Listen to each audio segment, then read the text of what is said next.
What is going on, people of YouTube? My name is Kurtyoy, and welcome to another Review Your Team, Team Reviews, whatever you want to call it. It's episode number 4, and today we've got Marcus's team, which is at W33Marcus14. So thank you for the tweet. Hopefully you're enjoying all of my content.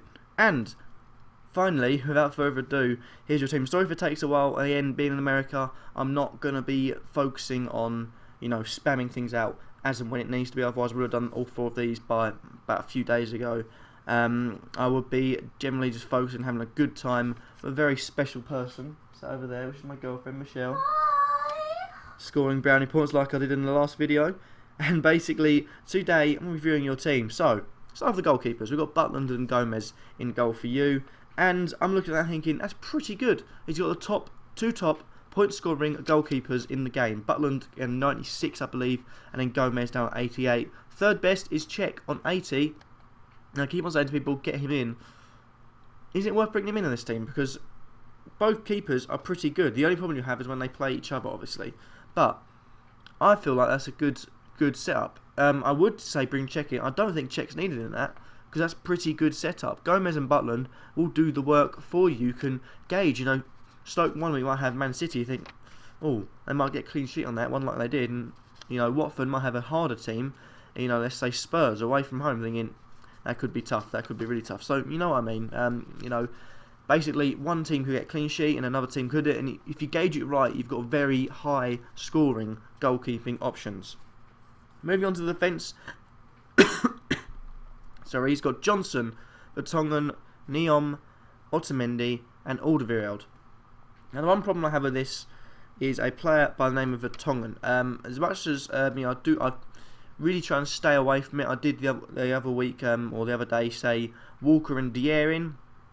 Only reason for that is that Dier can play further forward, so you don't have just 2 solid centre backs. I'll bring Vertonghen out. 5.5 million. You could get a bit of money in for him, and I've identified 2. This is up to you where this comes from. Cresswell, 5.5 million. And I feel like now with Payet getting back, the fear factor will be in their team, so teams can't just run at them. They'll think, oh, we run at them, we send too many people forward. Payet's going to pick out a beauty of a pass, And Payet is returning imminently, hopefully. Because I believe I'm going to be putting into my team for maybe even Jordan Henderson, who hasn't stayed very long in this team. But Cresswell's one option, and the other option is Company. Now, Company 6.2 million. If I was going to get rid of Vertonghen, that would be Company coming in, but then you've got Otamendi in there, so you have that issue. I haven't identified that because I feel like Cresswell could be a better option, but and because Company's out until mid-January, so you can use that after you've used the wildcard. But for me, definitely worth looking at Cresswell. Even if he doesn't, Payet isn't coming back. He's got fantastic, attacking ability. He's got great crossing. Great wand of a left foot. Take free kicks, take corners maybe. Whip some great crosses in, and then you've got players like Andy Carroll in there. Fantastic heads of the ball. So definitely worth considering Cresswell. That's a change I would make in your defence. Everything else fine. Johnson good, Neom good, Alderweireld good, Otamendi good when Company's fit. Let's put it that way. Onto the midfield, we've got Barkley, Coutinho, Mahrez, Deulofeu and Özil. That Mahrez and Özil is a must in your teams. Özil just cannot stop getting assists. 1 or 2 games he hasn't done very well. That's pretty much been it for this season. And Mahrez, let's just say no more. He's fantastic. But I do have a few. Coutinho on the fence with. He seems to be a bit, Katy Perry hot and cold. So, not sure what you're going to get with him. Same with Barkley, I suppose. But definitely worth maybe not considering Coutinho, but looking at always keeping your options open, because you can maybe drop down to a player cheaper like Deulofeu, because I'm going to suggest getting rid of Deulofeu for Payet. Now, the reason I'm saying get rid of Deulofeu is because you've got 3 Everton attackers. Limit that down to 2.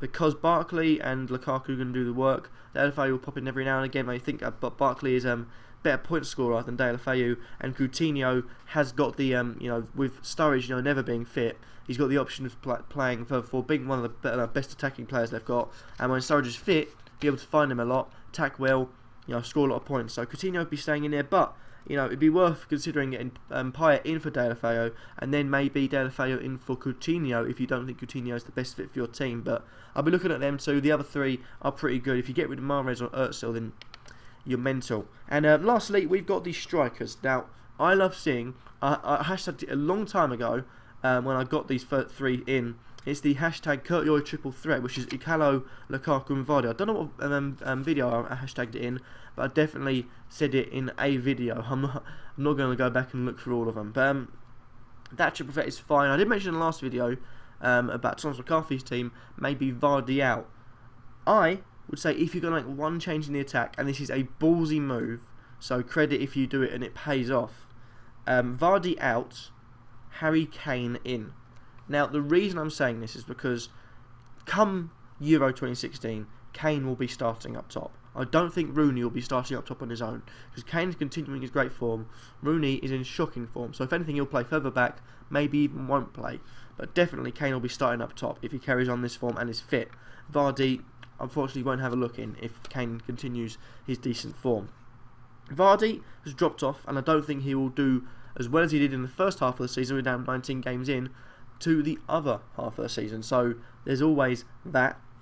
And Kane is in a good form. You know, he started off the season pretty poorly, saying, "Oh, he's only got this amount of goals, this amount of assists." He started off the first 8 or so games without, or around that sort of amount, without getting a goal or assist, I believe. So, judging that into effect, he's probably got around a goal a game since he scored his first goal of the season. Looking at that, you think that's good. Get him in your teams, because I feel like he's a good point scorer.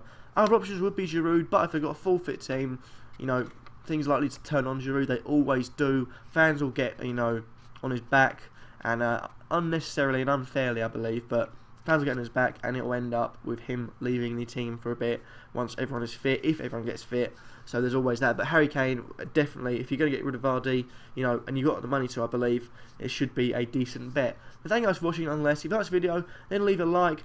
Let me know in the comments down below, and subscribe if you feel like I'm worthy. Hopefully you've enjoyed this episode. Hopefully you've enjoyed your team review markers. Hopefully this helped. And if you do want your team to be reviewed by me, then let me know by tweeting me at Kurtyoy on Twitter, and tweet me your team in the transfers page, just like I've done.